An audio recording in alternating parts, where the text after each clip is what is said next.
travaille au GNIS, le groupement interprofessionnel des semences et plants, donc qui regroupe tous les métiers de la filière semences. Je suis la responsable du service import-export au sein de ce groupement. Et donc nous gérons les demandes d'importation de semences en provenance des pays tiers. Le développement du gun est arrivé au bon moment parce qu'on avait déjà une attente des entreprises pour moderniser notre système. Donc on importe, la France est le premier exportateur de semences de grande culture, mais il importe aussi beaucoup de semences des pays tiers. Donc on avait déjà beaucoup de mouvements qui généraient des demandes d'importation parce que la commercialisation de semences est soumise à une réglementation très stricte. Donc le GNIS a été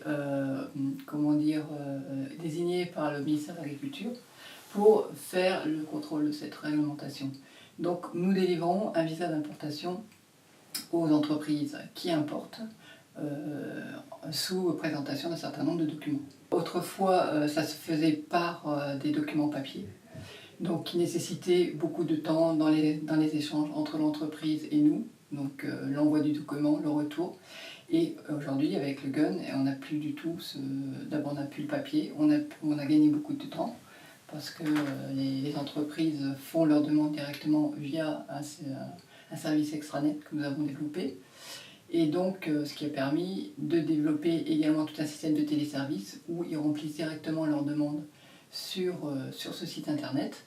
Nous recevons les informations, ils nous donnent les documents dont nous avons besoin via ce service.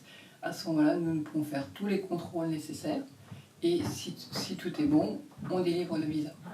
Et le grand avantage aussi, c'est que s'il y a un problème dans la déclaration, une erreur, quoi que ce soit, on peut réagir tout de suite, se retourner vers l'entreprise qui, dans la foulée, on va dire, nous fait les corrections, nous envoie les documents nécessaires. Donc autrefois, où une demande d'importation, on va dire en moyenne, il fallait 3-4 jours en fonction du fonctionnement de la poste. Aujourd'hui, on peut le faire dans la journée. C'est essentiellement la rapidité. Parce qu'ils avaient déjà l'habitude de la procédure.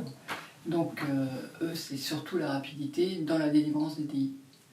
Parce qu'on a souvent des entreprises qui anticipent et qui réalisent leur procédure par anticipation, donc ça se passe bien.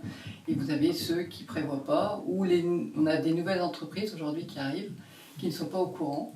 Donc les douanes nous les renvoient vers nous, les bureaux de douane nous les renvoient vers nous. Quand on parle de semences, c'est vers le GNIS. Et à ce moment-là, très rapidement, on peut débloquer la situation.